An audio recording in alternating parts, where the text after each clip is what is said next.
at least as many opinions. This is the Culture Warriors Unchained podcast, where faith meets freedom, and occasionally we try to make some common sense out of all of it. I'm your host tonight. My name is David, and you can find me on social media. You can follow us here at Culture Warriors. Please like, subscribe, click the bell icon so you can be notified when we do videos and we go live together. And I'm going to introduce you to my co host, Drew. Welcome. Drew here, Drew Outstanding. I am a combat veteran of the United States Army, and now I am a consultant and get out, do speaking engagements, event planning, and your podcast here and there, talking about pop culture, some politics, some taxes, money, all that kind of stuff like that, all the things that affect our lives. So that's what I'm doing here, and I'm happy to be here. Absolutely. Well, thanks for being here, Drew. It's always a pleasure getting to work with you. And I'm sure you guys have noticed we're missing a familiar face. AK is actually in the Capitol right now. Some point this week, I'm not sure if it's tonight or tomorrow night, he's going to be getting to have a sit down, I think, and break some bread with the vice president. And we're both excited and proud of him. Also, struggling with some mild jealousy, but that's all right. We'll pray about it later and figure it out. But filling in for him tonight, we have a returning guest, Alexis Jurgens. Go ahead and introduce yourself. Hi, yeah, I was on a previous episode. I think the first episode, wasn't it? It And was. had a great time talking with these guys about various religious and political topics. I'm in college in Minnesota, so naturally I think I know everything. And I'm kind of the token white lady here, I guess, right now, and just enjoying talking with these gentlemen and getting to know more about our country, how it works, and having fruitful conversations about that. Absolutely. Well, welcome. And yeah, DEI should swing both ways. I 100% agree with that. All right. So tonight's first topic we want to talk about, this is relevant both on the national scale and to us specifically here in Minnesota, is Operation Metro Surge. Terrible name for an operation, but what they're doing is pretty effective. And AM, our producer, is going to pull up a video for us. I want to kind of jump into this. So, a couple of things kind of leading into this while he's pulling that up. We recently, over the weekend, had one of the people from within Walls' administration come out and whistleblow that the initially assumed fraud of like 1.6 is closer to 8 or 9 billion since COVID. And I have a couple of thoughts on that. I think the first one I have is that they didn't just all start stealing when COVID happened. So I'm guessing the further back of the clock we dial this, they keep looking further and further back. We're going to find that it's probably a lot more than 8 billion. Um, but just kind of going around the horn, what's everybody's take on? I mean, I don't know about you guys, but I could have used $8 billion. I could have used $8 million. It'd be nice to get Well, some of that back. yeah, I mean, any of my taxes, like I said, that go to this kind of stuff that we didn't really approve. Obviously, our politicians that we supposedly voted in are doing their thing with our money and uh, not in a transparent kind of way. So, no, that's not great. I don't feel awesome about it, especially when it leads to, fraud, crime, just keep things hidden. Like, it's not okay. I really don't like it at all. And it just creates a bad precedent saying that this stuff is okay. We're going to keep doing it and just sliding money around, these different kickbacks. And while, politicians, do they even pump gas? Do they pay for haircut bills and stuff like that? They don't really live the same kind of lives that we do. They get most of their meals for free, and then you find out that they're passing this money on to fraudulent kind of ways. So no, I don't feel awesome about it. That's my Well, take. Drew, in fairness to us and to the viewers, none of us spend the money that you spend on haircuts. Not for that mane you're rocking. All right, my haircuts cost way less. But Yeah, it's going Alexis, down. what's your what's your take on the situation? I mean, yeah, not only is it setting a bad precedent for our politicians, but it's also kind of eroding the trust of the voters, of the people. And we need to have an element of trust in our government. I mean, we all know that politicians are corrupt in their own way. So it's hard to trust them as is. But when we have these huge frauds, it just continues to kind of eat away at the administration of our government. And we get a lot of issues from that. So I think it's bad on so many fronts. Yeah, absolutely. And one of the things, so there's been a couple of things that came out, including the fact that it was known. A lot of this fraud was known, and when they threatened to cut off the money, the Somalis came in. The ones that were committing the fraud. Once again, we're not saying all, but the ones actively involved came in and said, "If you don't turn the money back on, we're gonna go out and start calling you racist." And I don't know about you, but I got called names in elementary school. Uh, it wouldn't have affected me. Like I would have said, "Okay, call me whatever you want. Let's. You're still not getting $8 billion." Yeah, and that's where it kind of comes into play is when it turns into criminal activity, threats, because once money gets handed out and people get used to it, and you get used to having that money come in, and then you're buying things or you're or paying bills or whatever it is. Like you said, it's not everybody. It's not a racist thing. It's actions have consequences, and then once you remove that money, like we've seen with the SNAP benefits we talked about in previous weeks, and now with these other programs, whatever it is. I remember a couple of years ago, it was like a bad daycare kind of stuff. There these fraudulent daycares that weren't really daycares and stuff like Yes. that. Yeah, I heard about those, and you turn this stuff off, and then it upsets communities, rightfully so, because you get people hooked on it. It's like drugs, you know, and then take that, turn that spigot off, and then those people are going to go to crime, and then no, that's not the answer. So it's a lose lose for everybody, and yeah, it really shouldn't be that way. And like you said, like in elementary school, if we got called a name, it didn't really matter. But now being a racist is like the worst thing you could possibly be in our country. Like if you get the racist card put on you, your career's over, everything's over, you can be canceled. It's getting better now, but of course, like during COVID and whatnot, it was horrible. People's lives are being destroyed. And so they think they have this power that they can, because they're It's starting to addicted, go away. and it's Yeah, starting to go away, but it's Yeah, the definitely age of still the a ist and the factor. ism is slowly dying, yeah, the which is ism good. is Yeah, like it's really people are getting sick of it. We're getting tired of it because you can only call somebody that so many times without right. valid evidence. Like you said, it's just a name, and it's because before, Yeah. like Alexis, like when I got out of college in the 2010s, it was like the economy was bad, and we might be going Mhm. into that kind of economy again. And it's like you don't want to do anything that can mess up an interview, mess up a potential job, or Yeah. because that's your money, that's how you're paying back your student loans, and trying to get a house, a car, marriage, all that kind of stuff. And once you know and nowadays it's worse because we like have this like digital permanent record, and we think Mhm. it's like, oh, it's going to be a permanent thing, but at the same time, now people are understanding, be like, nope, that was blown out of proportion, that was a Totally. misunderstanding, a baseless accusation, and it's just going to be more like that. Because yeah, our enemies, like our legitimate enemies, are using that against us, are using our good nature to Mm. our and especially first in America, second in Minnesota, where it's our Minnesota nice. We just want to be kind to people, and it's like we don't want a bad image of this whatever ist phobe, all that kind of stuff. But enough is enough. Like people are getting sick of it, and it's like, okay, if I actually do a bad thing, either breaking a law or being immoral in some kind of way, then yeah, call me out or call out somebody else. But if it's just whatever, a misunderstanding, or somebody's using that as a tool against you, that's just as bad. Mhm. Absolutely. Yeah, absolutely. And um, there's been so much back and forth on this, like with Ilhan coming out and people,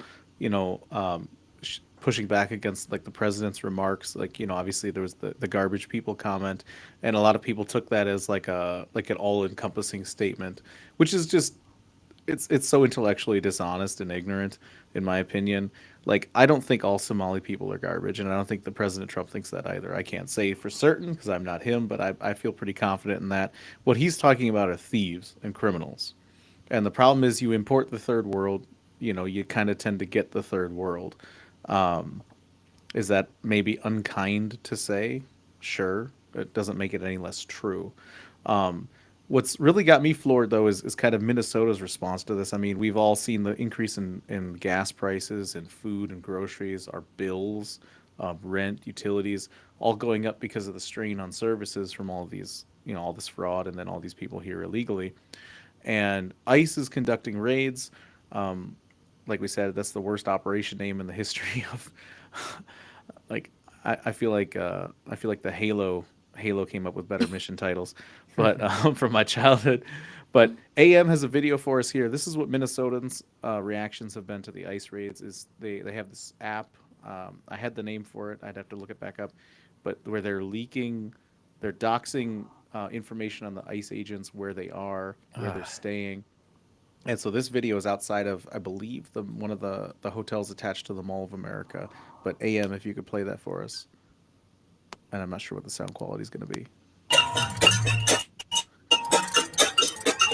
So it's chanting, foghorns, lots of shouting, basically trying to deny them sleep. It says Minnesota protesters making noise around hotel parking lot at 1:30 in the morning, where ICE agents are trying to sleep.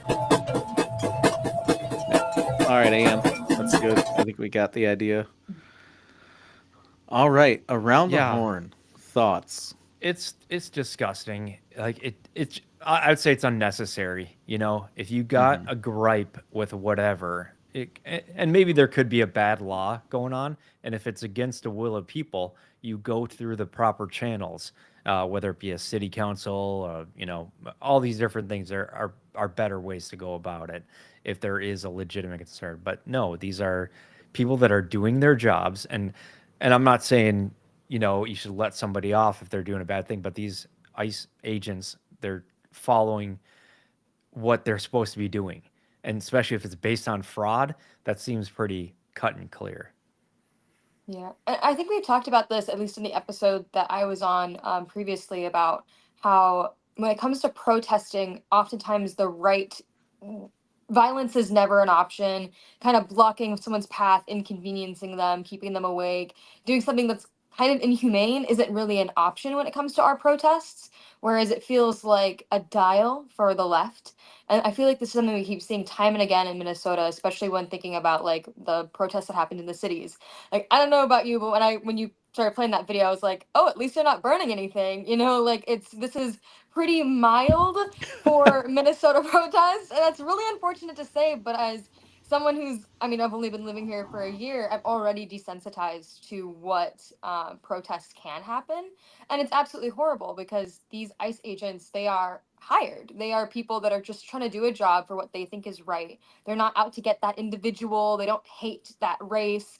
They just are trying to get rid of the fraud and rid of the crime. And so it's absolutely disgusting that it's even an option on the left side. There's so many better, more productive, and more humane ways to go about this that's not going to hurt people like this.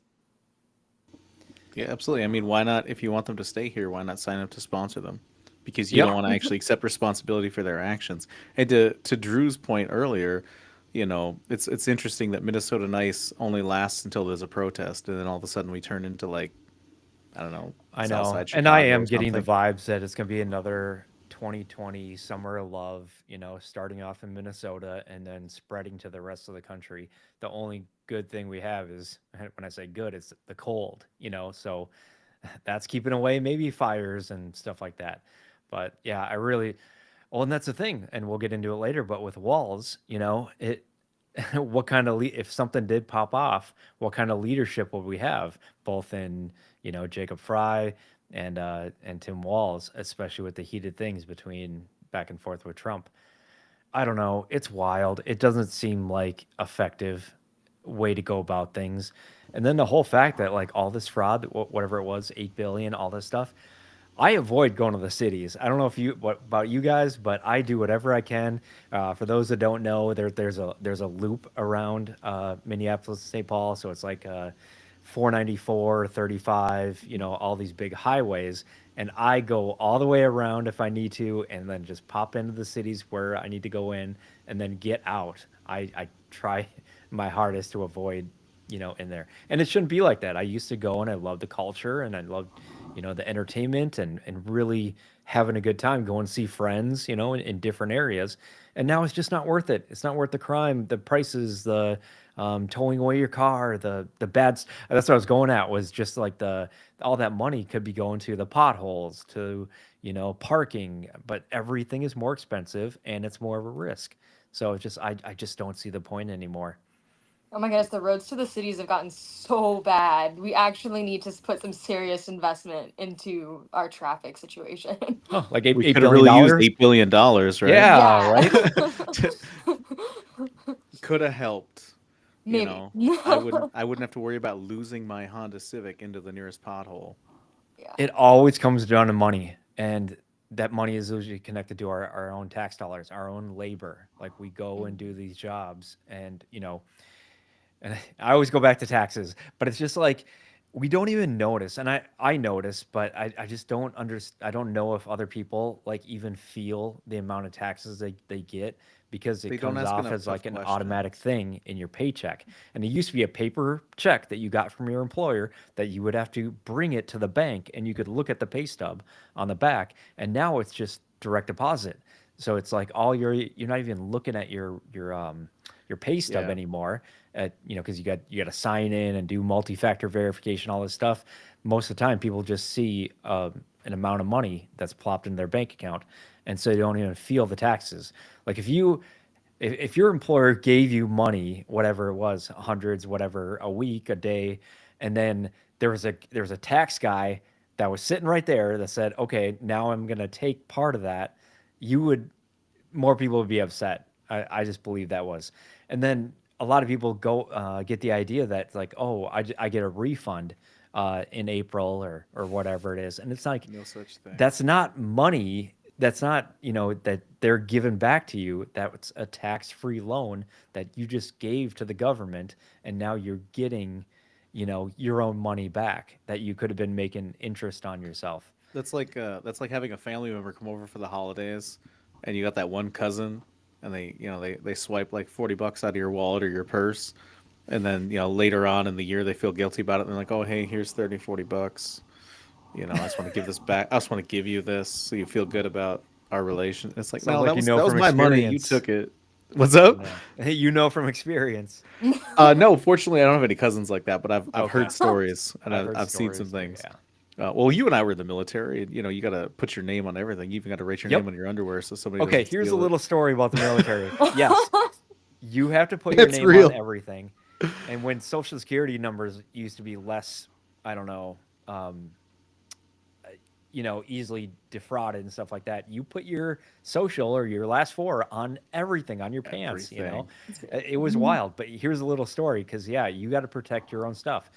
Unfortunately, in the military, you don't own a lot of things. You're carrying stuff around in duffel bags and stuff like that. But usually, you did have like a laptop that you watched DVDs back in the day, and so we were staying in one Alexis, barracks. DVDs are there was this disc we'd get, and you'd have movies and TV shows on them. Yeah. Oh, I That you remember couldn't that just now. pull Yeah. up, unlimited movies.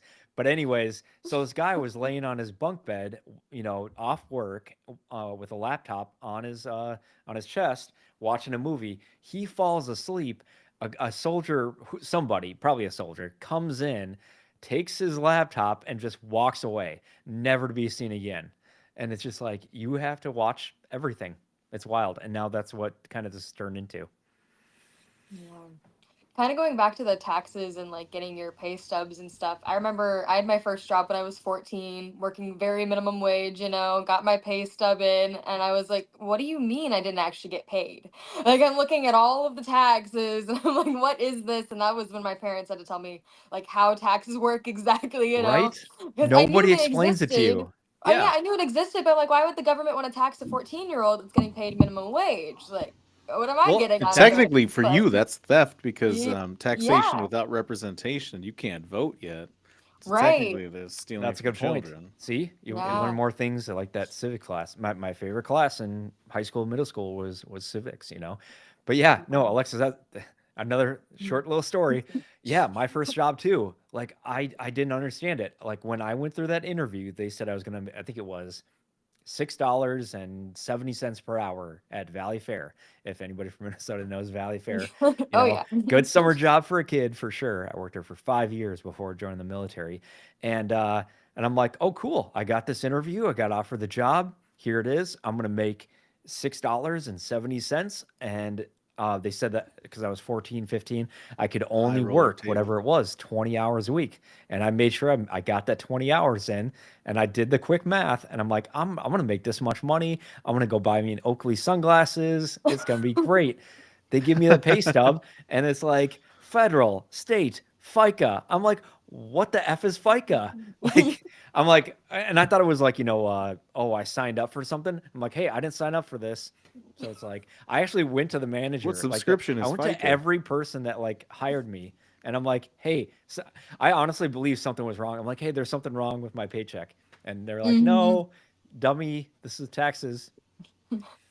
How Yeah. life works. Yep, I that was actually my think that when you're under the age of legally voting, when you fill out your W-2, your paycheck should be the full paycheck because you There's technically shouldn't something be like that. taxing I'm people not that giving can't tax vote. advice or You know anything what I like mean? that, but there was something like claiming exempt. I heard about that because you get it back or whatever. I don't know what the deal is. So I'm like, all right, okay, I'm gonna claim exempt, and yeah, I was I able to Speaking keep of everything. Anyways, back to the business at kids hand. paying taxes, yeah, AM pulled up an excellent video for us that demonstrates what we're talking about with taxes, and then we'll kind of circle around and close out the last 2 points of this topic.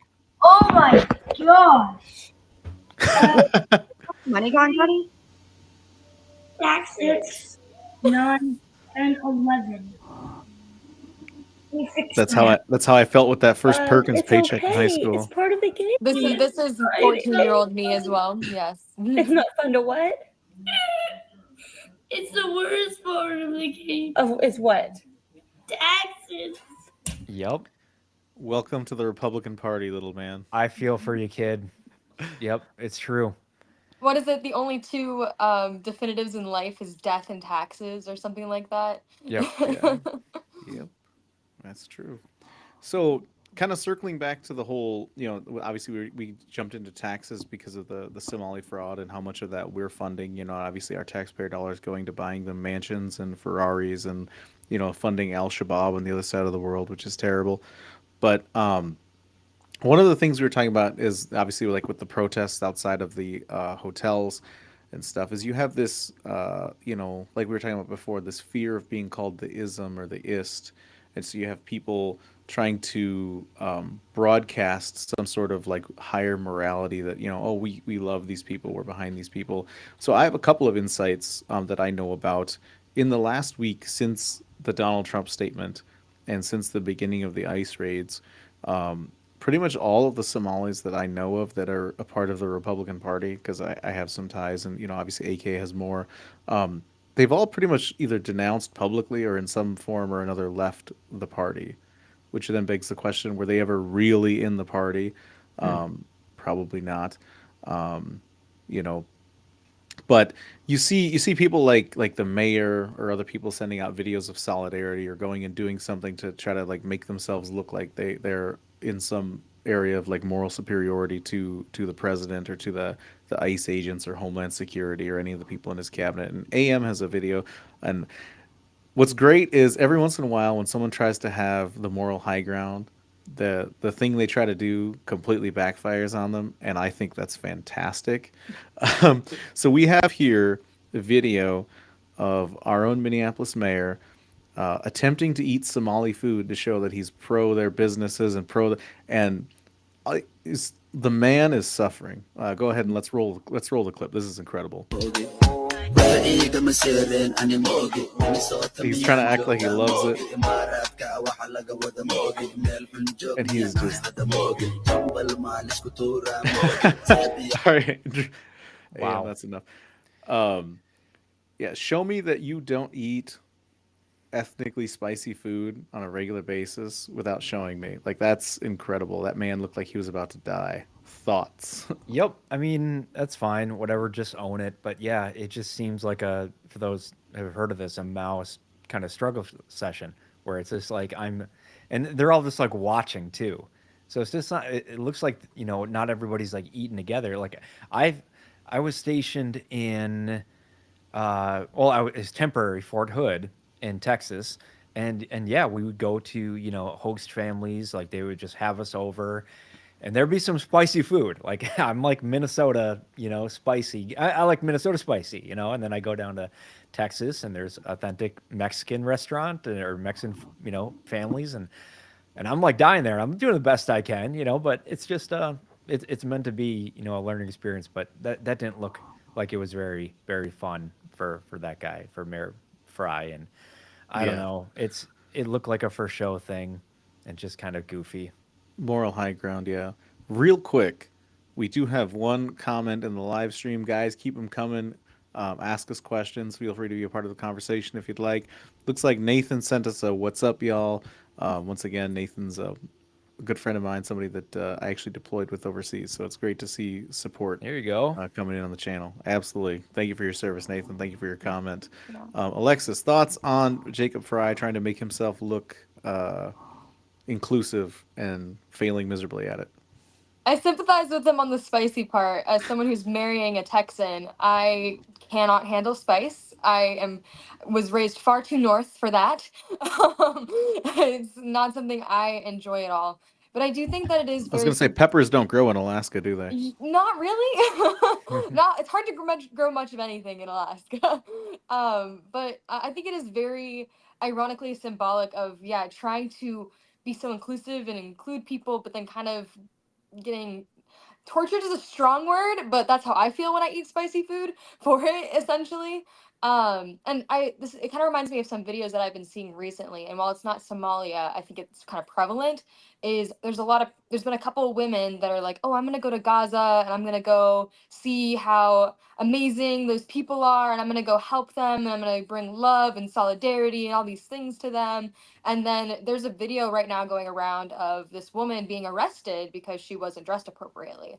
And I've seen that video. yeah, and it's like I cannot find much detail on it, but it just kind of shows like they are not your friends. They do not care about you like you care about them. There's a one, and I honestly encourage you guys to try to find it on TikTok, but there's a series that someone's making with them and their whole friend group are going to sail to Gaza from somewhere on the East Coast, and they're going to bring all of this foreign aid and stuff with them, and they're in their little sailboat, and it's actually ridiculous. And I sympathize with them because they want so badly to care about these people, but at the same time they are caring about people that do not reciprocate at all. And it's kind of fair. They're living in a completely different world from us. They have a completely different background. And when we're talking about like countries giving each other foreign aid and stuff, like you always have to think about your home country and your home people. America does it when we go overseas.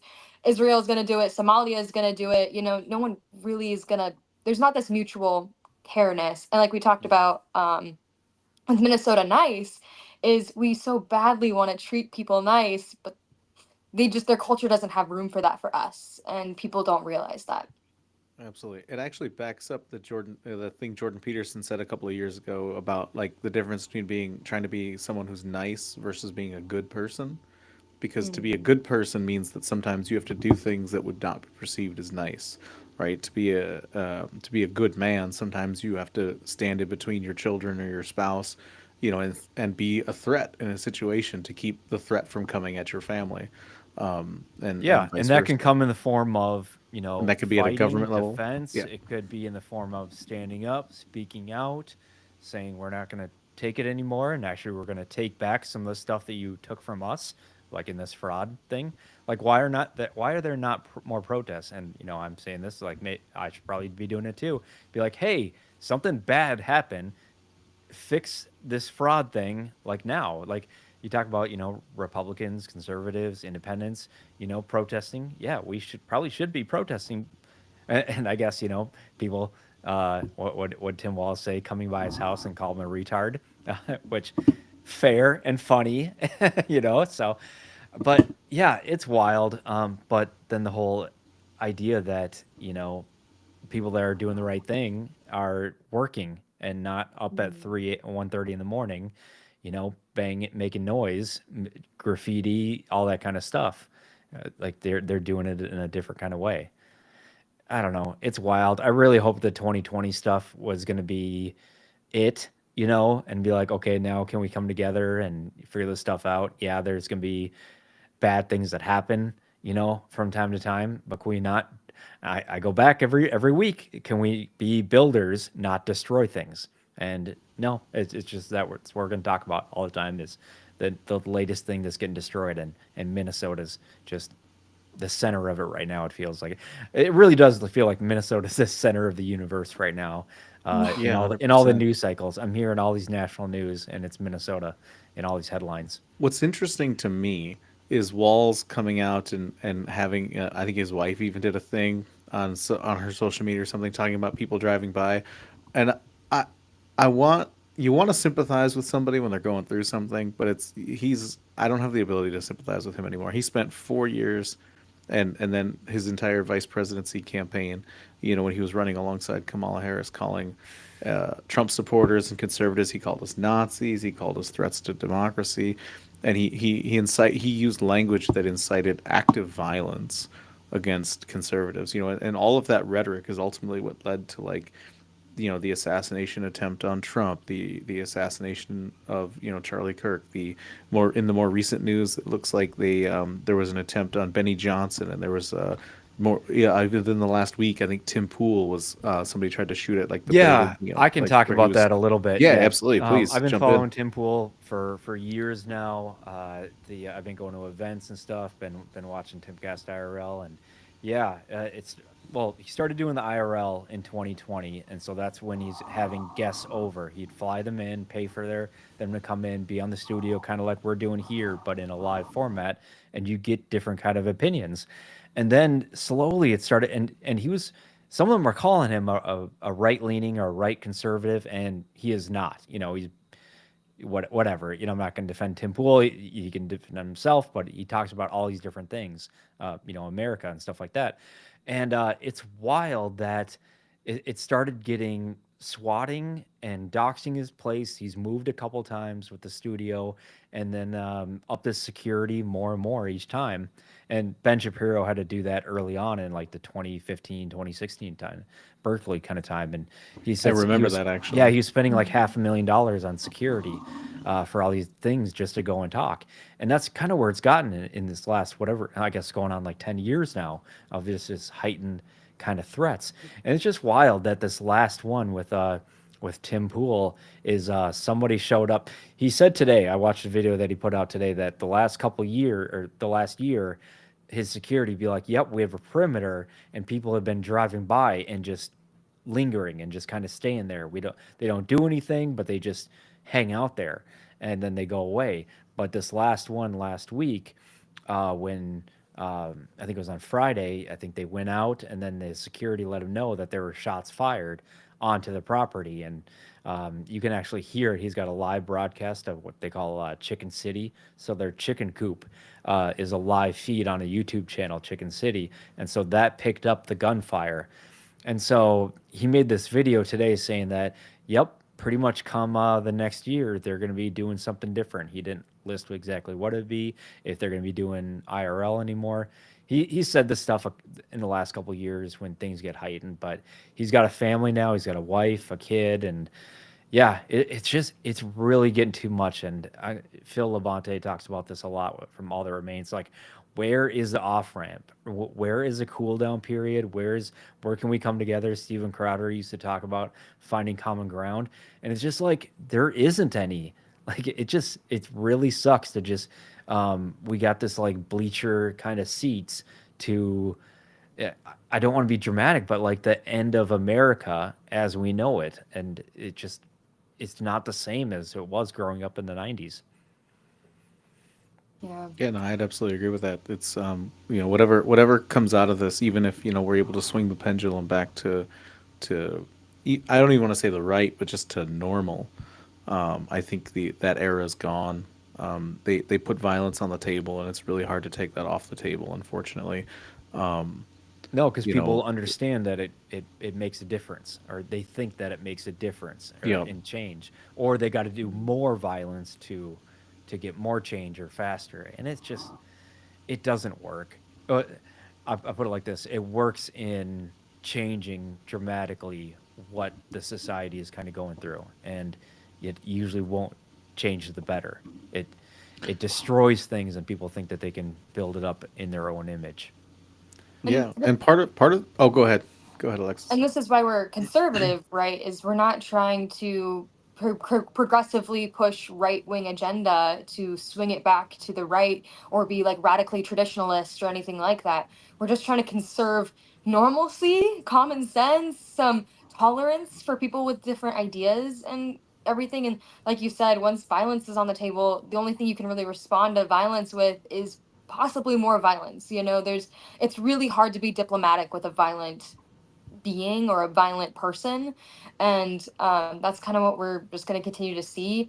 But I do think that there are, I think the media does blow it up a little bit more than what it actually is, because I've had some amazing conversations online with people who have very left opinions, but they're not as radical as what we're seeing online.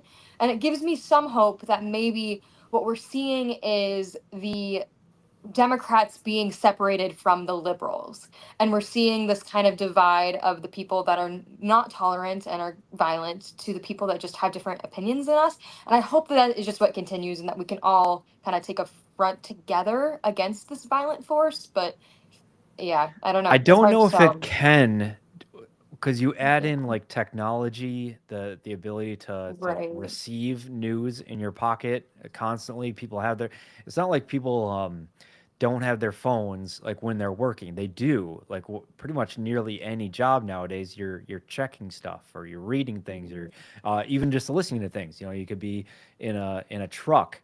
Or farm equipment or anything like that, and you're listening to stuff, and then you're taking your break, or whatever, and it's just you're constantly getting the water to boil over, and it's wild. And I mentioned it before, it's just like the technology we have, not only to receive all this information constantly in an biased kind of form or a call to action type of way, but you transmit it too. And like just like telephone, the more time you receive something, transmit it something else, they receive it, transmit it, and put their little spin on it, it gets worse. And Mhm. if it's like you said, if violence on the table, now that's part of it.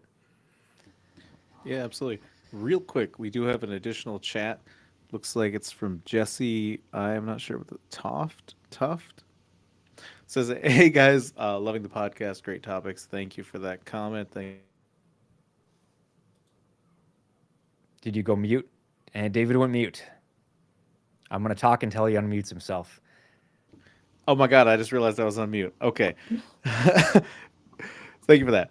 No, I was just gonna jump in real quick and say we have one other comment. Got it. Okay. I don't know what happened there. Oh yeah, I'll just say it full thing. It's from Jesse. Say, hey guys, loving the podcast, great topics. Thanks, Jesse. We're putting this together. Yeah, we're just gonna see how it goes. But yeah, you got to have conversations. You got to get the stuff out of your Absolutely. head. See if it makes sense to other people. Check yourself when you need to. And yeah, feel free to join us in the comment section. And yeah, if you got questions, we can bring them up too. Yeah, absolutely. So I kind of want to close out this topic so that we can jump into the next thing. Because I know Drew, you have something you want to jump into, and this actually has far-reaching consequences as well. So I want to give us enough time to kind of back and forth on your topic. But in closing out, like with the fraud and the Somali illegal immigration, and 50% of them having fraudulent documents to be here, I've heard, I think Jeremy from the Quartering has said this before. You import the third world, you get the third world. And that's where you have to have a vetting process. You have to, because people need to assimilate, people need to, actually adapt to the culture that's here, to our standards, whether it's health and safety, food, any of that sort of stuff.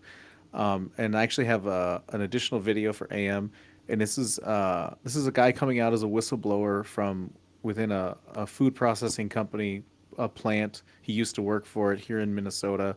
We don't have to play the entire video, but he's going to talk about kind of what happened with when they hired on a bunch of Somali workers. And once again, we're not saying this is all of them, but if you have a group of people that haven't assimilated, they haven't learned the language, they don't know the expectations, things like a sign for the bathroom is going to mean nothing to them. And this is kind of highlights that.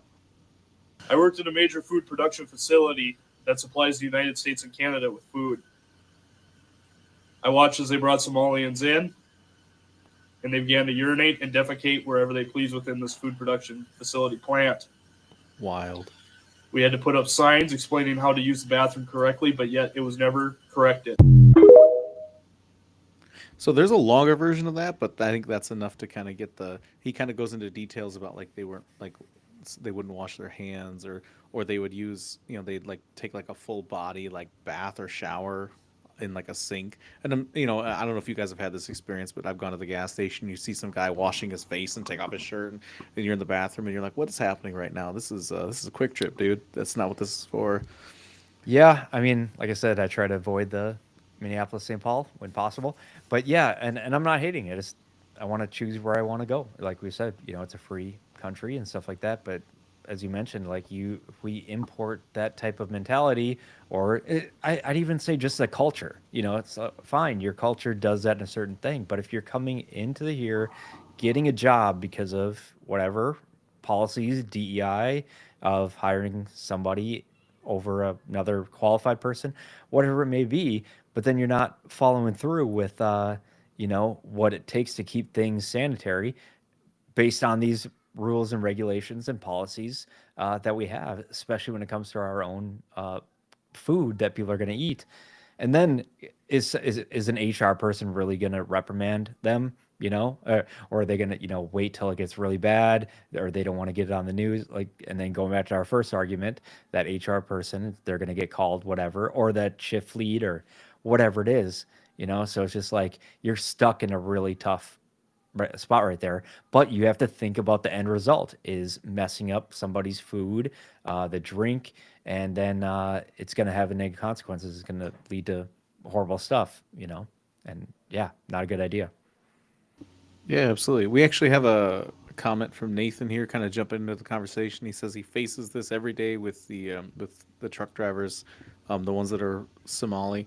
Now, once again, we're sure it's not all of them, but there's this high bar where you're going to have people that don't, they don't speak the language. They're not willing to learn. It really it's that willingness to be adaptable, right? Like we learned, like you and I learned that, Drew, in the military, and probably even before that, where you have to be willing to adapt to the environment that you're in, and especially if you're going to immigrate. Like if we all move to France tomorrow, which I'm not saying we should, because there's France is having its own problems right now with a similar thing. You got to assimilate to whatever the culture is there if you want to be successful there. Yeah. Well, and so Um, we did too. Like I was deployed to Iraq. I was deployed to Kuwait. Did TDY in Norway, not Germany, Bahrain, like all these different places. And I didn't come in there saying, "Hey, I'm going to do all my stuff." You go there with caution. And we get cultural briefings. Like you have to do research. You get all these briefings on, "Hey, this is okay. This is not okay." Showing bottoms of your feet, all this stuff like that. So you take it seriously because you're in somebody else's home country, home city, whatever it may be. And yeah, you don't want to be a jerk. But then, yeah, when we're just doing this in masses and the culture is not appreciated, then it's going to lead to horrible things. And, like, as someone who's worked in the tour industry for basically since I was born, there's definitely certain ethnicities and like nationalities that come in with caution and are like, oh, I'm in America now. I'm in Alaska even. Like there's going to be different cultures, there's going to be different things. I want to learn about it. I want to be respectful of it. I want to not like make the locals feel bad that I'm intruding on their country and their state.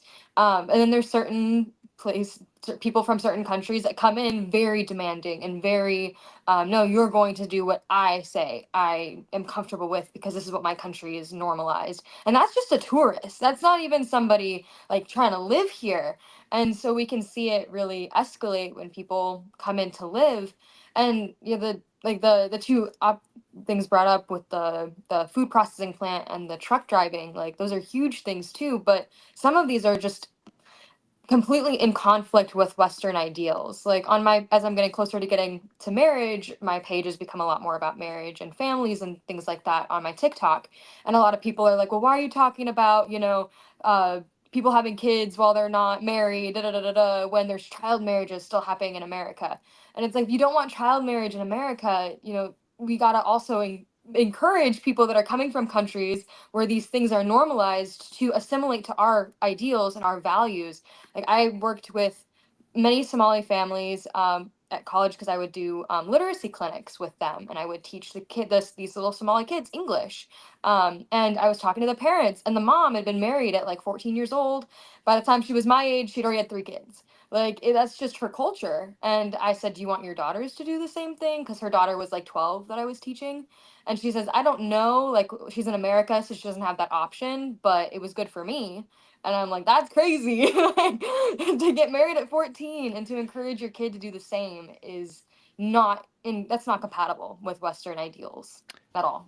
Yeah, that's a good point. That could lead to some pretty bad stuff. Yeah, there are terms of service on these social media platforms when it comes to that stuff. So if you're going to be open about those things, it could have I don't know. Like I try not to be black-pilled with all this stuff, but man, when you just watch all these news articles and just Sometimes see the truth stuff- is just the truth. yeah. Mhm. So And it's not real all quick, of them, we have like we're saying. Yeah, Yeah, and absolutely. I don't want this podcast to come off like we're just dumping on. it's and this it's the group bad or this- actors, and It it's is, and that's what we're bringing And- up with these topics. Like you said, Alexis. You did that outreach. You did these things. I went to the other countries. David, and there's going to be bad apples everywhere. But it takes that one to kind of ruin the bunch of Yeah. apples. Yeah. So I think we can obviously we could talk about this all day, I but I think know. we can kind of close the loop on this current topic. I'm sure there'll be more things to talk about in the coming weeks as more things come out, or obviously when the raids are done, or depending on how well or how poorly they go with community interference. I'm sure we'll be touching on this topic again. But real quick, before we deviate from the topic, we have looks like final comments from Jesse. I've seen a lot of entitlement in my profession for most of the Somalian community. They will literally bully and pull the race card when they can't get until they get their way. And yeah, I would say that's accurate. I've seen that. But jumping into the next topic, because I want to make sure that we're making a good use of everybody's time. Drew, you have something you want to discuss with us, pop culture, a little more light, but also kind of serious. Why don't you take it away and fill us in on what's going on? Of course, everything kind of turns into finances and money and stuff like that. But yeah, so we got I don't know if you guys how much you've been paying attention. So Warner Brothers has been up for sale. They said, I go in this for a long ways, but basically the recent news is David Zaslav has come into Warner Brothers and said, "Hey, we're up for sale. We're up for bids. Shoot your shot. Let's see what you got." And the big thing it was going to be was Paramount Plus, or Paramount Skydance was thinking about buying them. And this is where it gets into political. It's really wild. So a lot of like lefty liberals, Democrats don't like David Zaslav for I don't even know why they don't like him. Business guy, whatever, making money, coming in and this stuff, whatever it may be. Oh, here's what it was. For the longest time, we had this whole push for DEI, for Me Too, for all this stuff. And then it led to, not a lot of viewership, not a lot of people going to the movies for all these things. And they're like, "Hey, what's going on? Nobody's going to see all of our stuff." Yeah, because it's not quality like it was before. So Zaslav comes in, he wants to change things up. And then these lefty liberals were saying, "No, we don't want Paramount Plus. That's going to lead to," and the unions didn't like it either, because when one studio buys another studio, then it's a lot of redundancy. So a lot of the same people with the same titles, same stuff. So a lot of them get cut. Unions don't like that because now they're losing out on monthly dues and things. So they didn't like that.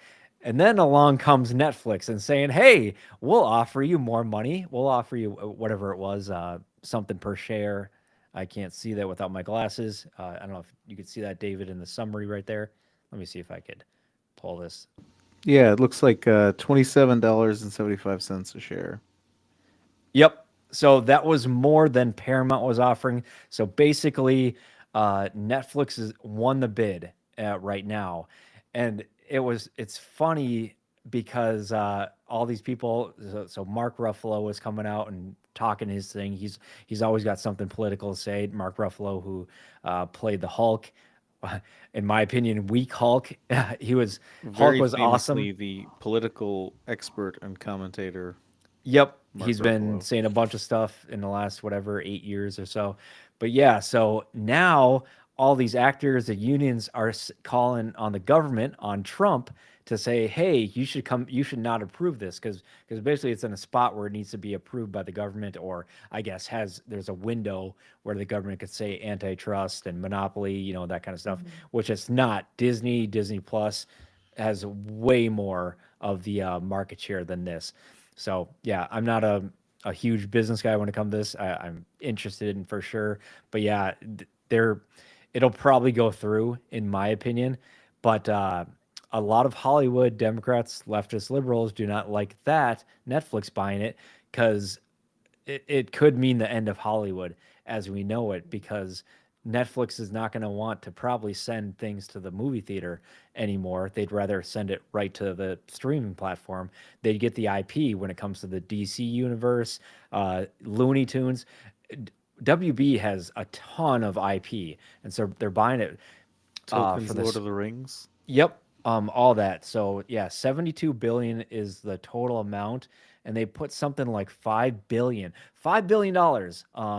that if for any reason, and I'm not saying any reason, so read the actual contract, but if the deal doesn't go through, then WB gets $5 billion if the deal doesn't happen. So it's wild. Like Zaslav, the CEO, he's going to make all this money, regardless. But it's really interesting that people are just, it's all about money. And when I say that, everybody involved, which sucks, is the consumer, us, the people that enjoy this entertainment, lose out the most. So what could probably happen is say a new Batman movie comes out, it'll go to theaters, but it might only be there for like 2 weeks, and then it's going right to Netflix or something like that. It could be doing different things. We don't know. Netflix has come out and said, no, we're not going to get rid of movie theaters and this, but we'll see what happens when the dust settles. And the other big thing about it is, sadly, like it would happen where movie theaters would go down as well. Or sorry, I said movie theaters, physical media. The old model used to be was you bring a movie to theaters. It's usually there for like 3 months, so it's making a ton of money. Maybe half goes to the theater, half goes to the studio, which pays the actors. They get their residuals and stuff like that. Stays there for like 90 days. Then it goes to Blu-ray, DVD, and that's usually where it made a lot of money. Say a movie can bomb in the theaters. Fight Club is one example, and then it creates a cult classic that sells a ton of DVDs, VHS at the time, and makes money there. Then it goes to old school TV, TBS, TNT, all these things, and then you're watching that on the holidays, on Thanksgiving. And so that model made so much money for everybody, but slowly streaming has just kind of killed that.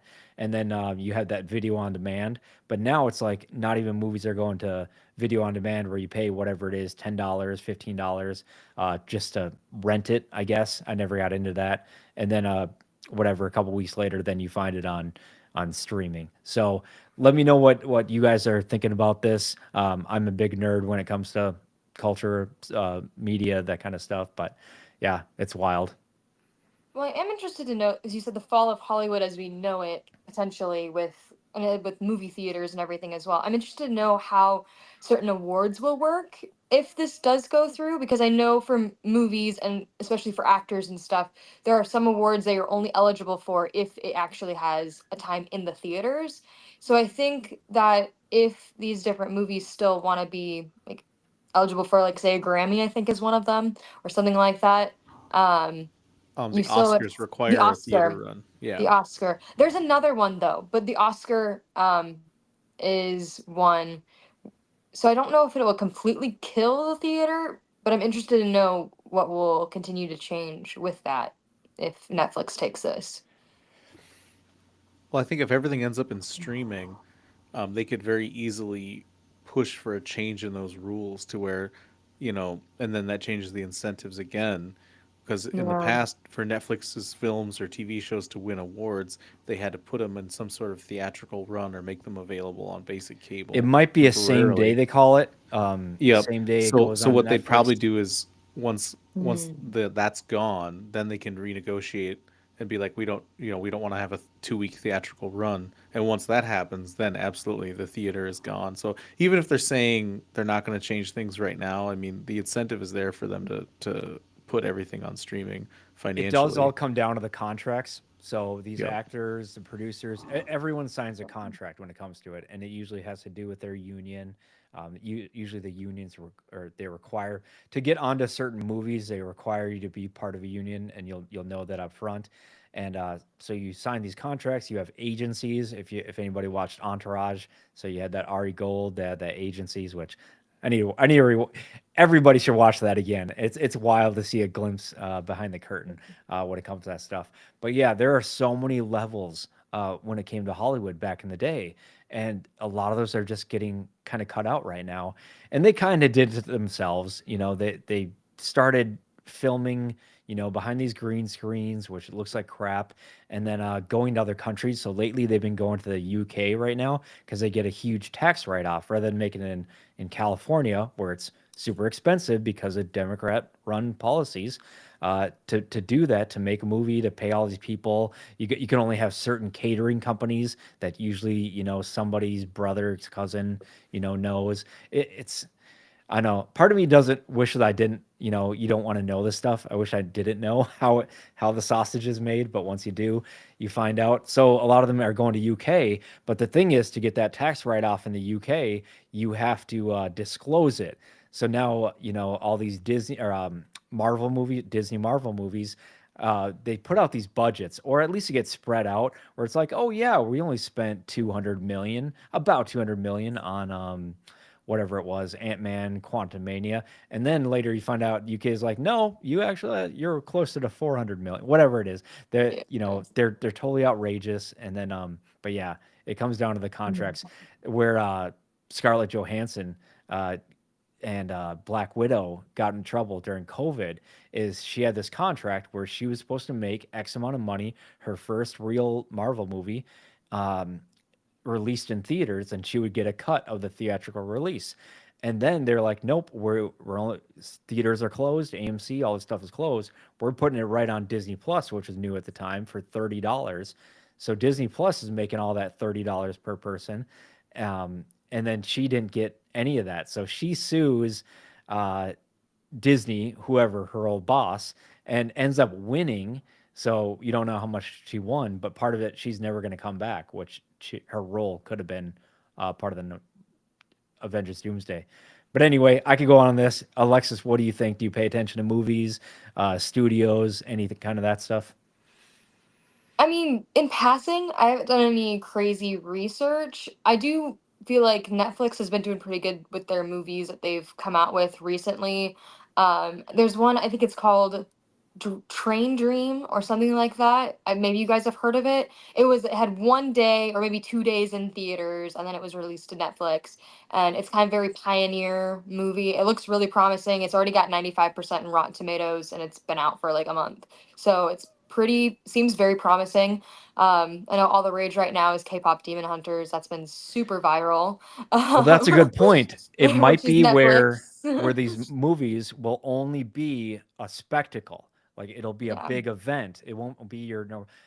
It used to be where you get all these small budget movies. Maybe it's a comedy. There used to be comedy movies you could make a couple $1 million, pay the actors $100,000 for whatever 3 weeks of work, and it's good writing and everything. And usually, jokes, not controversial, but like it's funny. People get offended.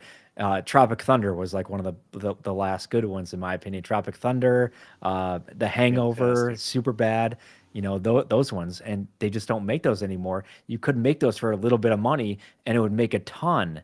And then you'd have the tent poles like your Marvel movies, your Batman, your whatever it was, your Michael Bay kind of stuff, where those would like cost a lot, but they'd make 3 times as much. And it's like you're just not getting that anymore. And now theaters are charging more, something like $20 a ticket, and it's just not for the common person. Yeah, I feel like it might, in a twisted roundabout way, make movies better again if it's not if it's more of like a it's so good it deserves to be in theaters, then okay, we need to keep the theaters going. Because this might also encourage theaters to start replaying movies. I know there's a theater here in my town that only plays like rerun. Like they do Star Wars and they do more Marvel movies and stuff. So it's like every week they have different movies that have already been released for years.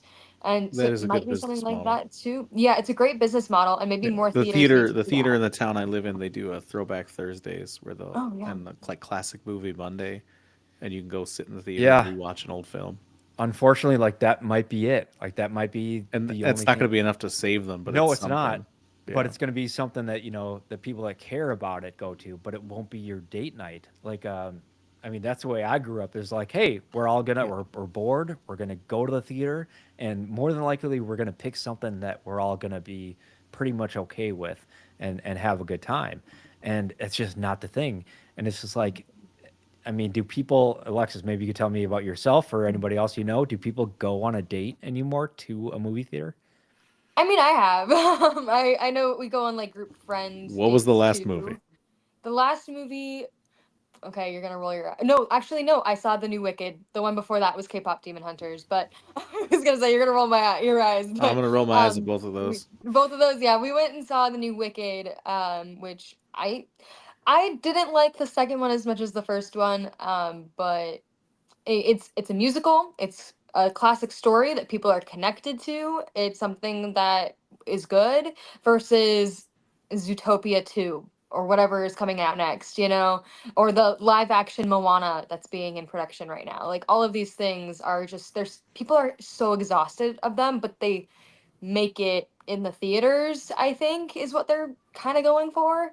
Um Well, and but it's what generation has the most disposable income, and it's not the yeah, younger ones anymore. It's millennials. It's like my age, And so right. what they're doing is they're placating to nostalgia. So they're making all these remakes, be like, hey, remember this one when you were a kid, come out and see this, and it's just not the same. It's such a temporary fix. It's not a long term solution. It's not creative stuff. Absolutely. Actually, our producer AM just jumped in with he was sending me something here. Most movie theaters are horror based these days, and I would say that's Mm. accurate. Like you used to have your summer blockbuster, your holiday films, and then like you'd have your fall season horror movies, and maybe spring was kind of the dead season for a lot of movie theaters, and that's kind of why they put the award shows in that time. But yeah, now it's like the only time you see people in the theaters for something like that's mostly spectacle, like a horror movie. And actually, I was just looking up something while you guys were talking. The Deadpool Wolverine movie, like they originally came out and said it cost like 200 something million, and the actual number that came out with what you were talking about, Drew, with the taxes and all that other stuff, they spent $533 million on that movie, and Oh for my what it Wow. God. made, and if you then add on top of that marketing, they didn't make that movie technically didn't make money, even though it was a massive Nope. success, or at least we looked that way. Mhm. They probably lost money on that, and so we have this weird combination of the amount of activism in Hollywood, right? You're telling us stories we don't connect with, we don't want to watch, right? They don't say anything to us. A great example, like I was talking about with the Warner Brothers, is they come back 20 years later to do another Lord of the Rings story. They make it animated. Could have been incredible, but they take a character that has one sentence about her in the appendices about who she is, and the story is supposed to be about her father who builds this great fortress. That Mhm. features heavily in the second live action Lord of the Rings film. Right, it's where they have the big battle and they're fighting against it's 10,000 versus 300, and an additional 300 elves stuck inside this fortress. So it's the history of that fortress and the war that led to them building this great fortress. And he's the side character in his own story, the guy who built the fortress, and the daughter, because we can't have any, men can't be the hero of the story anymore, straight men especially, and especially a tall white guy with a nice beard and an axe, right? So the daughter has to be the hero of the story. So they had to create what her character was, because you can't build a character off of one sentence. And so you're telling stories that nobody cares about, and it's not that like I don't care about this whatever. It's I wanted to know about, in this case the character's name was Helm Hammerhand, right? He builds the fortress of Helm's Deep. I want to know his story, what led him to what led to the war, how they won, the alliance he ultimately secures with like the dwarf kingdoms, right? Like as a Lord of the Rings nerd, like that's the story I wanted to see, and instead we get this girl boss movie where this essentially like his second oldest daughter is like talking It's a down to her bait and father who's the switch. king. Yeah. Yeah, that would never happen. Like, Well, that's probably what it got And- pitched as, what you were talking about, the story that you wanted to see. And then Mhm. somewhere, by committee, oh, let's change this, change Switch. that. And then now it ended up with not what it was going to be.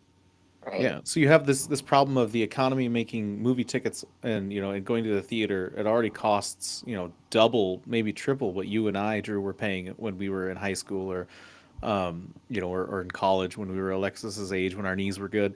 But then you've also got they're not making anything we want to watch, so the only thing we have left is to go back and watch the old classics. And Yeah, so it's a lot of things at once. it's a two-sided death nail, yeah. And then with you have these mergers, you're only going to get you're going to get less creativity and more activism. And Well, and then think about it. Everyone's on their phone too, so it's like a lot of stuff, even on TV or on streaming, is made. It's called secondary viewing. So you're playing on your phone, you're checking emails, you're sending messages while you're watching and Mhm. pretty much listening to something and glancing up. And so they're like, oh, people aren't even watching it, so we're gonna make it in a way that it can be more heard than actually have a full experience. And it's like you're just catering to the lowest common denominator. yeah, And so not only that, now we all have these huge TVs. I have a freaking 75-inch, which I probably don't need, but I mean it was like $500 on Black Friday like 4 years ago, and now don't they let just keep. anybody tell you that. I'm trying to build another home theater in my house. You can Well, that's have the thing. as Like big we a all screen have as you these. want. We have these big like wall kind of screens, and so now we're getting close enough to a movie theater quality of what we had before. And it's just it's really funny. Everything is going up in price. Eggs are going up in price, but TVs are getting Yeah. down to $200. Well, and what's interesting to your point is like in my previous house, I built a home movie theater, and I got like one of those nice projectors. And I mean, you can build yourself, depending on how you budget it, you can build yourself a decent movie theater at home for like a little under $2,000. And that may sound like a lot, but then if you factor like a lifetime of going to the movies versus that investment, Well, think about you 10 know, times. Say you got a family of 4, yeah, or you're absolutely. going with, I or mean, the whatever. snacks alone on a trip like that, like the last time I Easily took all my $100. sister's You kids could to a call it movie, it was like $200. Yeah. $200 in snacks, 100%, because there's Yep. 6 of them at And the then time. times that by 6 movies a year, something, you got $2,000 right there. And then the fact that you got to get in the car, you got to get all the, your buddies or your kids or whatever, drag them there, get into the screen. And now you add in the fact that like, theaters aren't making as much, so they're putting in advertisements that are like pretty much the same thing as coming attractions now. So they say the movie starts at 5, but really you get there at 5, it doesn't start till 5:45.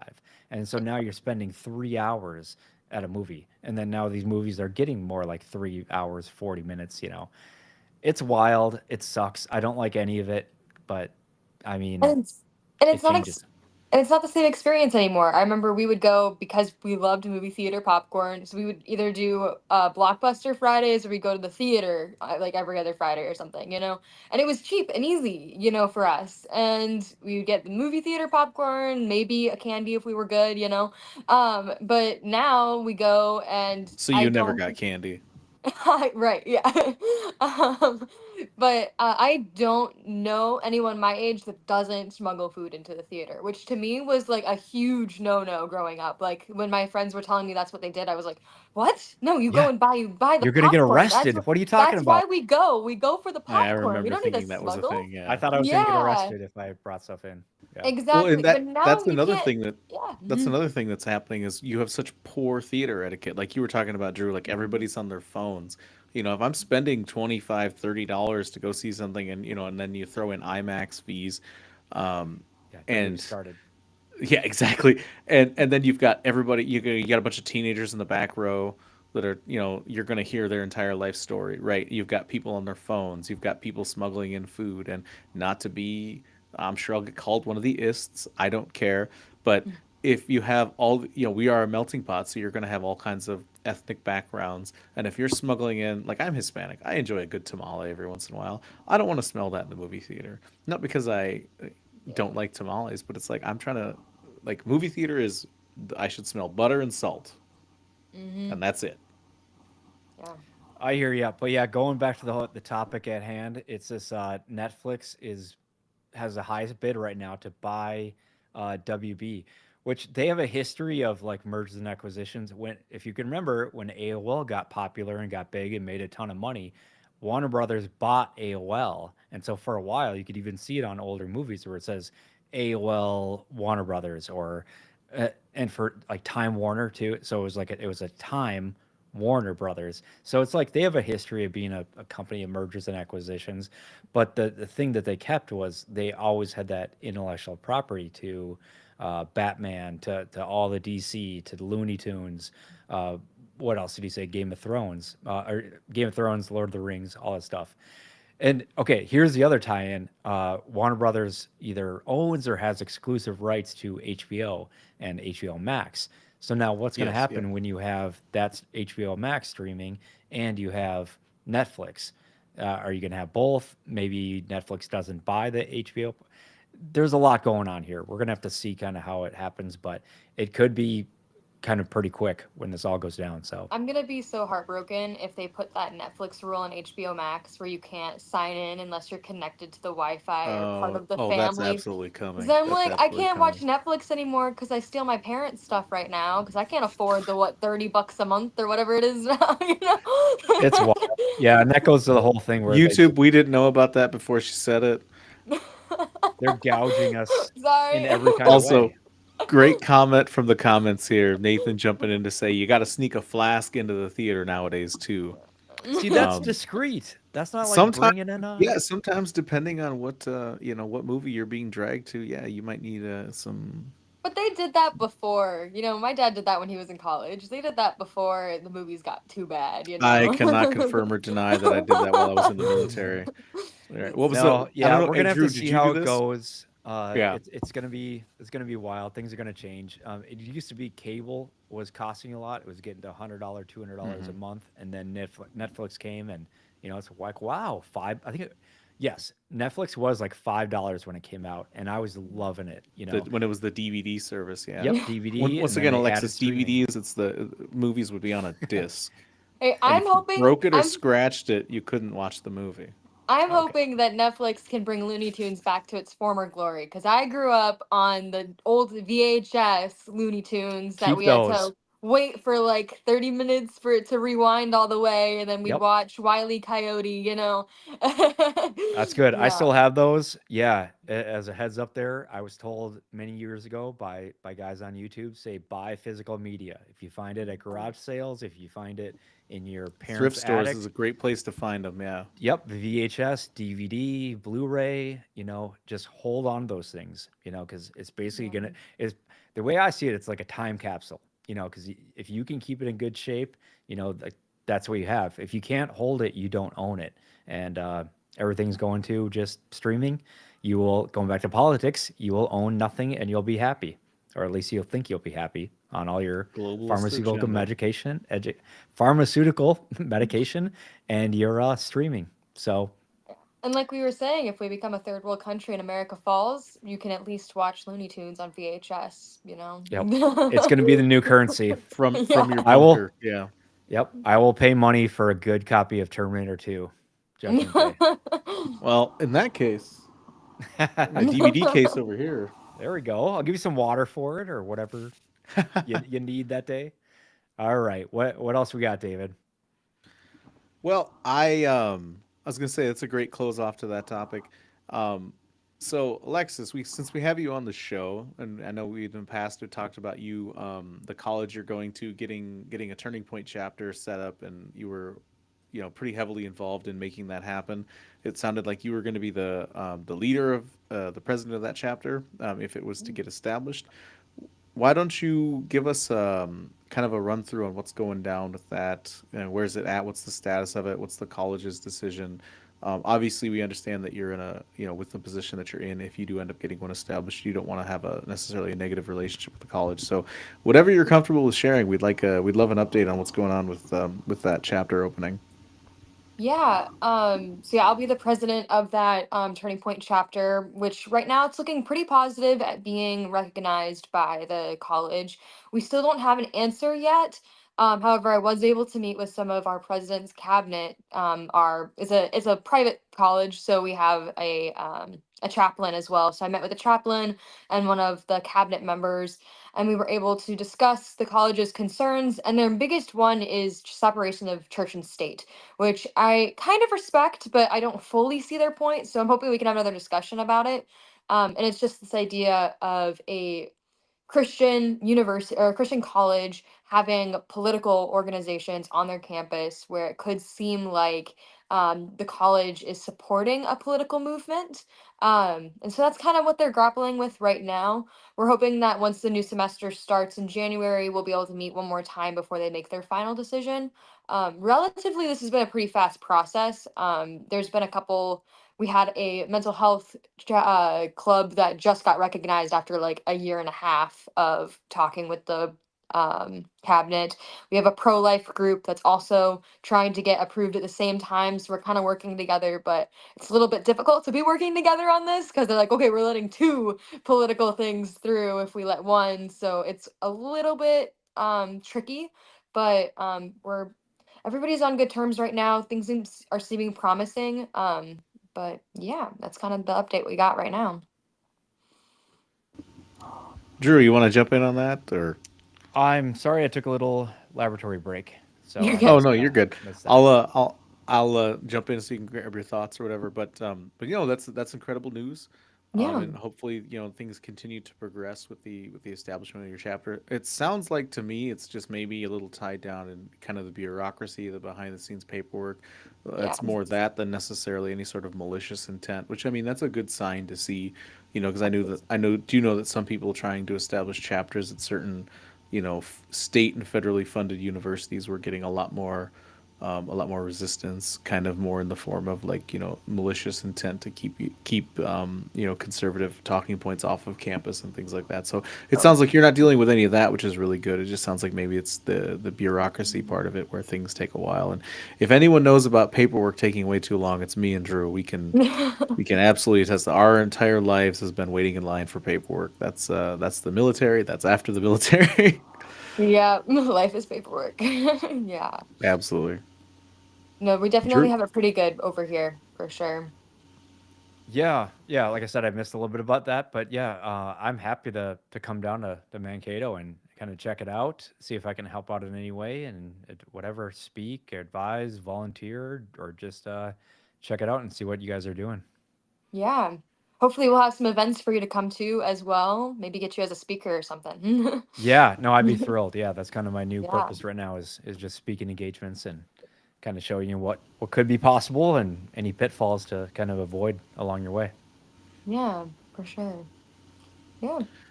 Absolutely. Hopefully, Go ahead. yeah, hopefully we'll have more updates in the coming months with actual Outstanding. answers for sure. So, in additional news, wedding planning still going well for you.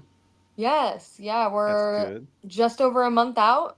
January 23rd is the big day. So yeah, we're just finishing decorations and everything. Pretty much everything's done. We just got our service figured out yesterday, actually. So that was pretty fun. So, I need an update because I asked you this the last time you were on the show. Has Michael Knowles RSVP'd? He is not, unfortunately, but All right. I did Everybody invite watching him. this, share the video, tag Michael Knowles, tag Daily Wire, be like, hey guys, like you got to answer that RSVP. They need to Yeah, know. Do you David, need let's start- steak or we'll- chicken? Like we need We'll to talk know. to him. Maybe we'll see if he at Do Amfest. it. Yeah. Yes. Oh yeah, we if you will. guys We are get at to, Amfest, I'll bring it up. Yes, Don't go think I hound won't. him. If he didn't get it, I'll email it to him. But it should be at Daily Wire. What That's you should do cool. is give one of us a copy of it, and we'll just physically deliver it to him. Like, hey, we Perfect. don't know if you got this in the mail, but this is for you. Perfect. Um, and then Yes. you and I have had a couple of conversations. It sounds like you are also going to be launching a show Why don't you give Yeah. us a little bit on that and kind of where that's at and when we can look forward to maybe being able to subscribe to what you're doing? Yeah, so I have a TikTok following that I started this summer. I'm at like 530 something followers right now, which is amazing. And I did tell my followers about this, so maybe they're in the view box right now. I don't know. Yeah, so I'm kind of just using that platform to start my own podcast a little bit. Right now, it's just going to be on YouTube. I won't be doing any live events. I'm too nervous for that. I'm gonna do a little bit of editing and stuff.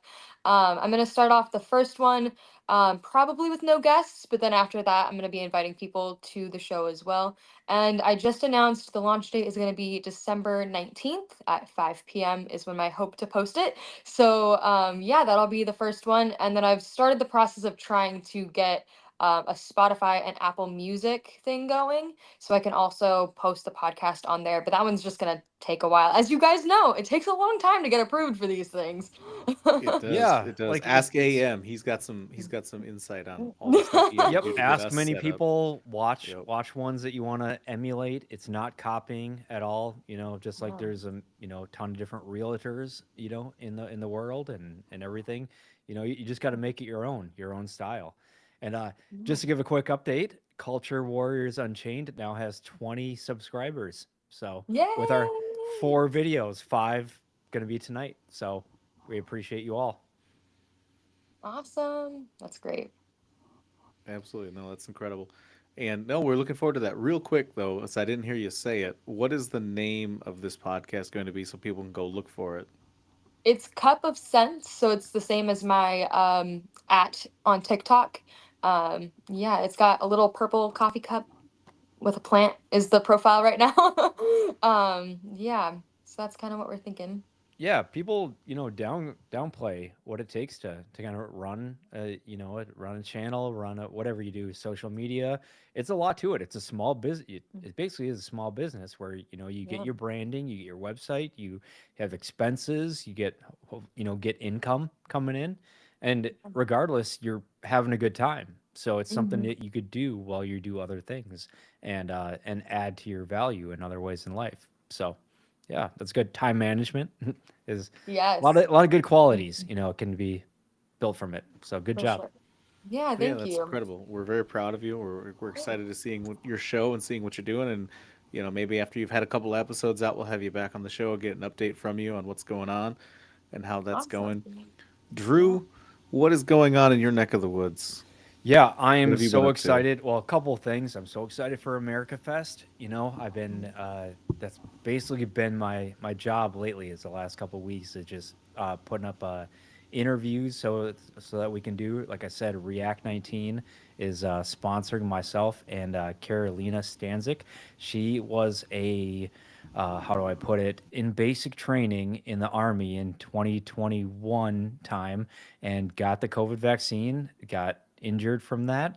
And it was very cut and dry. It took her a lot of work, but she got a line of duty, an LOD from the military saying, yep, you took this, it caused this, and now this is the result. So React 19 is an organization that says anybody who's been injured by the COVID vax, we will help you with referrals to doctors. We'll help you with social support groups, religious group.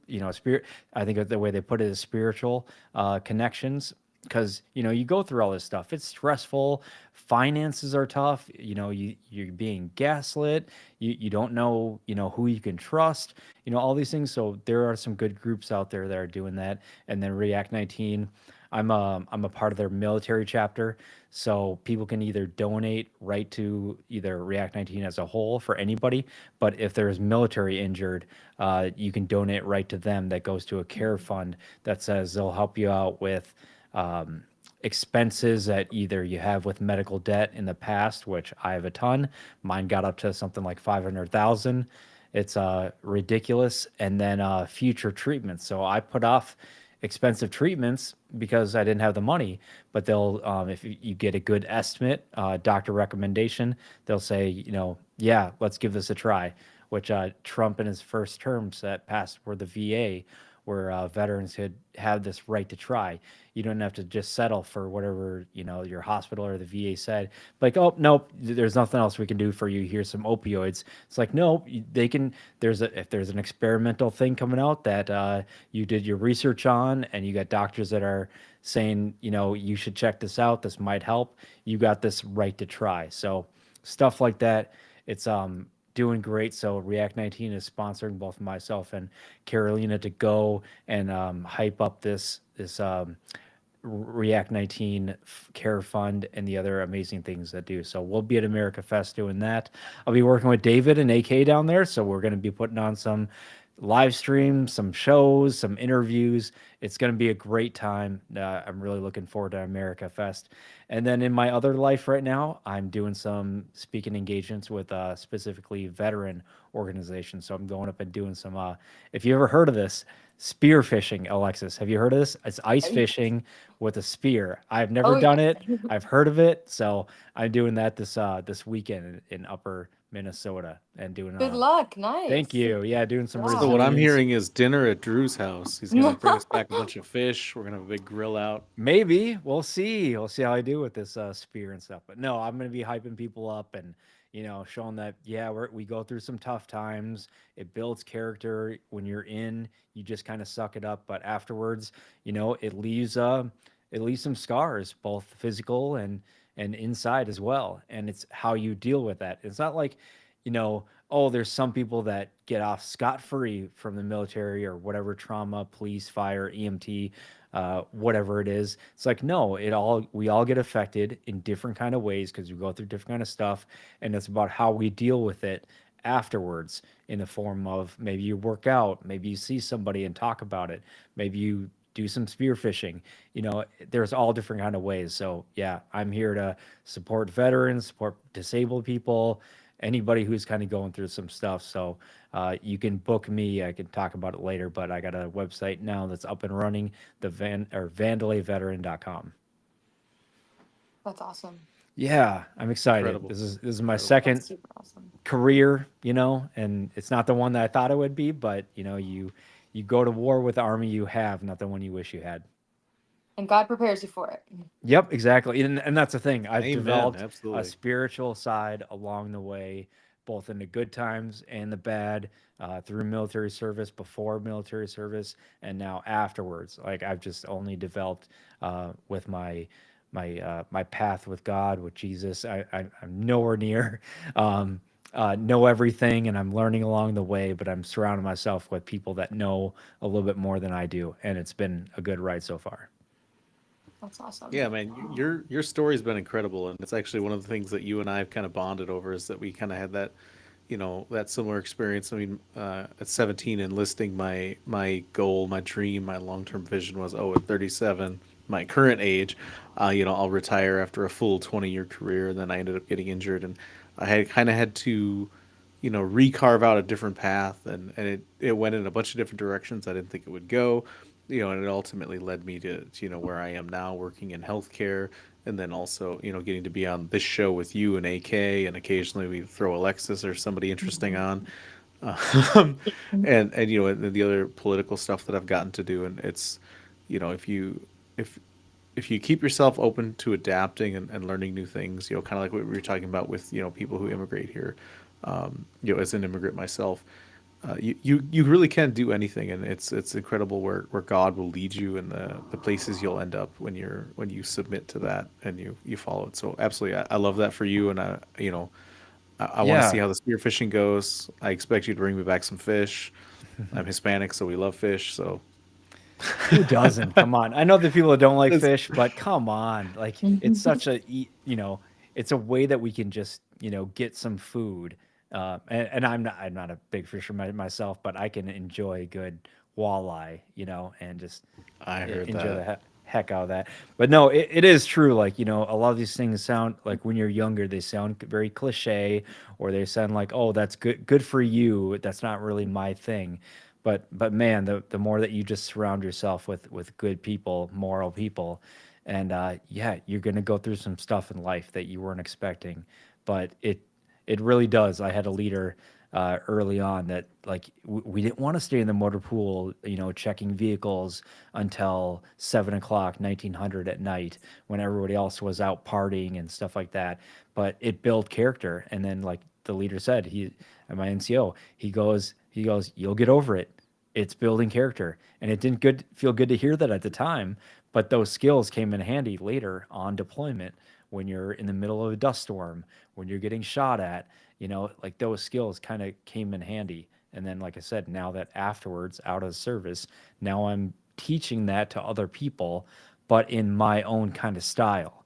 And hopefully it resonates. We'll see, even if it resonates with one person, and later on they can pull that out of their toolkit and it can help them out. That's kind of why I'm doing it.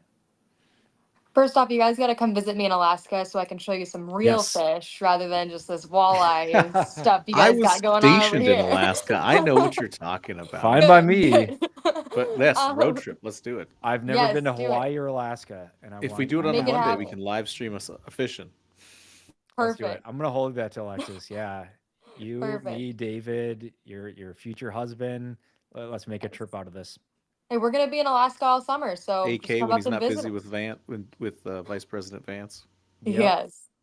But also, this podcast is awesome that both of you guys are able to record your guys' testimonies essentially through these videos. Like, I mean, when you compile it all, you're going to have so many stories that you've shared that people can look back on because veteran stories are so important to know what we're fighting for this country, to know what we're standing up for.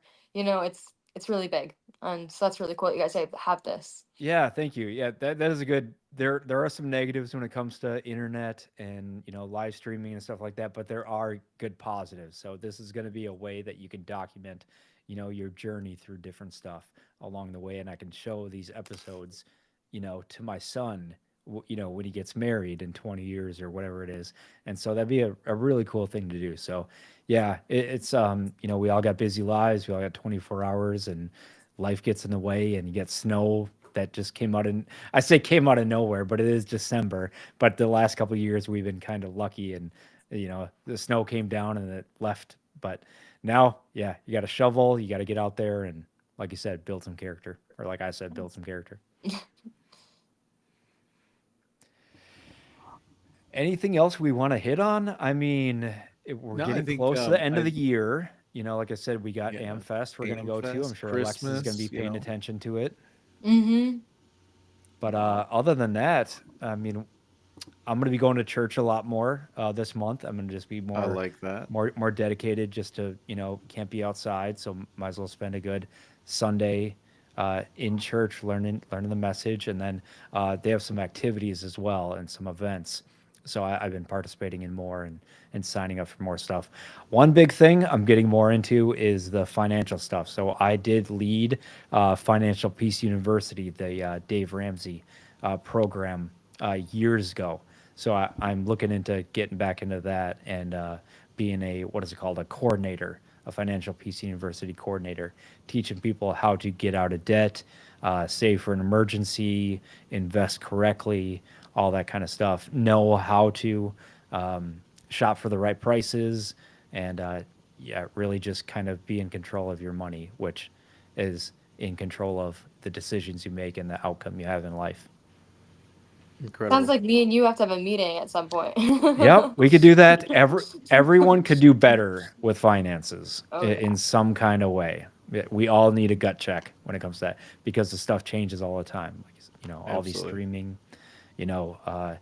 yeah, Alexis, you'll have to get to know that when it comes to getting married and utilities, car insurance, all that changes. The older you get and shopping around, property taxes, home insurance, stuff. Your parents didn't necessarily teach you, and it changed over decades.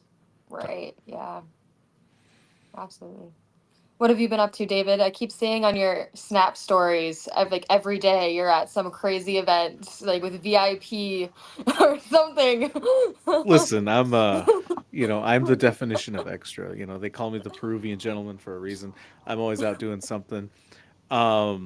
Yeah, absolutely. No, this has been a very busy week ever since Hmong New Year. I mean, they're still celebrating, and I feel like we've built enough really good relationships in that community where we're still getting invited to participate in things with them. And I think there's an importance to showing up. It's actually a conversation I had with a guy who's kind of a mentor of mine from that community. He's on the Frederick Douglass Project of Minnesota board as well, and we've just we had conversations about how it's important for like either political party to be showing up to these things. And like one of the last events that we went to that was big was the New Year's thing, and like the Democrats had tape spots at the VIP tables for them, for like Peggy Flanagan and stuff. And I'm not trying to call anybody out, but I was there the whole day, and those people never sat in those seats. They didn't show up. And I think that those communities do notice that, and so it's important to show up when you're invited if you can make it. One of the things I have coming up this weekend that I'm really excited about is the annual Christmas concert for the Minnesota Adult and Teen Challenge organization. And I've been working on trying to get somebody from their organization to maybe come onto the show sometime and just talk about the stuff they're doing. But to kind of give a synopsis for the viewers of people who maybe don't know, and then maybe if you guys aren't aware of what they are, they have these homes for like drug rehab and alcohol recovery, recovery facilities, and they don't take any state or federal money, right? And I don't know if you guys have seen like the state or federal rehab programs, the clinics, the drunk tanks, right? The detox centers. Their success rate's really low. Like I think the last I heard was like 17 to 20% of people. It's just you have people cycling in and cycling out. But Minnesota Adult and Teen Challenge, they're Christian led, donation run. You buy tickets to like this Christmas concert, or you can donate money. They have a banquet once a year as well. They do a bunch of different things to raise money. They're really good at it, and their success rates in like the 80s or 90s. It's high, where people they get their life together. It's you go through it's just the power of God in your life versus the state. It's one of the greatest arguments against communism. You don't want the state to be your God. You should want God to be your God, and He'll bring you out of any darkness. And I'm really big on supporting them. I remember the first time I heard some of the success stories, it really hit me in the core because of who I was when I got out of the military. Like if I hadn't gotten around the Christian people and the good people that I got around to receive mentorship from, I probably would have been a graduate of Minnesota Adult and Teen Challenge at a later time in life. So it's I'm big on supporting them. And so that Christmas concert is this Saturday. It's on Facebook. It's on the events. I post about it on my social media. So if you guys follow me on my social medias, you'll see it. And yeah, if anybody's able to make it out, viewers, whatever, I highly encourage people to go. It's a good time, and it's a great event. And then obviously I'm also excited for AmFest. I've already repacked a suitcase at least twice. Yeah, when do you guys leave for that? 18th Okay. is the day. Yeah, are you flying out Thursday or Wednesday? Yep. Thursday morning. Thursday. Yeah, me too. Yeah. Nice. Very nice. We should if AK goes down there early, we should make him pick us up. Yeah, good idea. We should have talked about that. We should have pooled for a rental car. That would be an offline conversation. Yeah, we're we'll talk about it still live. Yeah, we'll talk about that later. All right, guys. No worries. I think that's the show. I feel like we covered everything. Do you guys have anything else that you want the viewers to be aware? Actually, Drew, where can everybody find you? Yeah, we'll do go that. with me, and then Alexis, and then David. You could take it home. But yeah, for me, you could find me. I'm trying to get more on X there it is at Drew Outstanding on X, formerly known as Twitter. So yeah, I've been off it a little bit lately, but no, I'm getting more onto it, especially with Culture Warriors Unchained. I'm gonna do some more promoting here, and then as well as getting back my speaking engagements. And yeah, we all go through our seasons, ups and downs for sure, but yeah, pushing forward makes a difference. And then it's ski season, so I forgot to mention earlier, I am getting into mono skiing. So last year I got qualified independent with the bi-ski. And so I could go down the hill by myself without an instructor, tied to me basically. And so now I could do it independent. And now my goal this year is to do it on the mono ski, meaning one ski. And so it's back and forth, and I can go up or down the hill. That's the gravity that helps out a lot, trying not to fall. But I can actually go and get on a chairlift with my own rig, basically using triceps, pushing up, and jumping out in the chairlift. So around the cities, I got some events coming up on there where I'm going to do some practice runs. And then I just got approved from the National Disabled Veteran Sports Clinic to go to Colorado in April. And so I'll be there for a week, just learning how to monoski and just kind of crushing it. So that'll be what I bring that up because you'll find that on my YouTube channel, Operation Outstanding in Field on YouTube. So adaptive sports. You can't keep me down. Can't keep a good guy down and off the hills. So thank you so much. I appreciate it. Keep growing the channel, get in the comments, and we're gonna have a good time. So thank you. Alexis, where can people find you? Yeah, you can find me right now just on TikTok and YouTube, eventually also Facebook and Instagram at Cup of Sense. Pretty straightforward, no spaces. It's just Alexis right now. I haven't decided to share my last name yet. So just Alexis. And yeah, hope to see you guys there. I've got a lot of good content ideas coming up. I'm super excited to launch the podcast, like I said, on the 19th. So that's coming up pretty quick. I got to get that thing filmed and edited. But yeah, so I'm excited about that. Yeah. David, take us home.